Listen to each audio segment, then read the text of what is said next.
Hello everyone, welcome to my mini blog. আজকে তোমাদের সাথে আমার দিদির বিয়ের দিন সকালবেলাটা শেয়ার করতে চলেছি। তো আজকে তো দিদির ছিল বিয়ে, তো সকালবেলা যে নিয়মকানুনগুলো হয় সেগুলো এখন স্টার্ট হয়ে গেছে। আমরা তো বেশ অনেক ভোরে উঠেছিলাম, প্রায় ভোর 5টার সময়। এখন মা, মাসি, মামি সবাই মিলে ওরা চলে যাচ্ছে হচ্ছে জল সইতে। তারপর এখানে আমি চলে এসেছি আমার দিদিকে রেডি করতে বৃদ্ধির জন্য। আর আজকে কিন্তু সরস্বতী পুজোও ছিল, তো অঞ্জলিটা তাড়াতাড়ি করে সেরে দিয়ে তারপরে আমরা চলে গেলাম বাকি রেডিটা হওয়ার জন্য।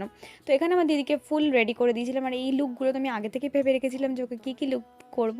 তো তোমাদের এই লুকটা কেমন লাগলো আমি কিন্তু অবশ্যই কমেন্ট করে জানিও। খুব সাটেল একদম নিউড একটা মেকআপ করেছিলাম।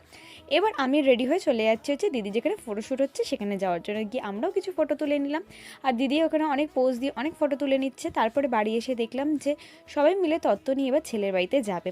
এর মধ্যে তো এখানে দিদি বৃদ্ধির জন্য ডাক পড়ে গেল, তো বৃদ্ধির জন্য দিদি বসে পড়লো। তো এখন সবাই মিলে তত্ত্ব নিয়ে যাচ্ছে। এরপরে তোমাদের সাথে আমি গায়ে হলুদের মিনি ব্লগটা শেয়ার করবো, তার জন্য আমার চ্যানেলটাকে কিন্তু প্লিজ সাবস্ক্রাইব করে রেখো।